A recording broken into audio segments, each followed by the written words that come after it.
लागे છે કે હે ભગવાન શિવજી અને ગણેશજીને સ્તુતિ કરવા લાગે છે।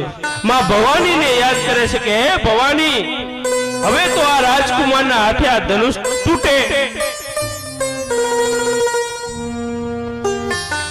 અંતે માં જાનકી ધનુષને વિનંતી કરે છે કે હે શિવજીના ધનુષ હું તને વિનંતી કરું કે આ રાજકુમારના હસ્તે તો તૂટી જા।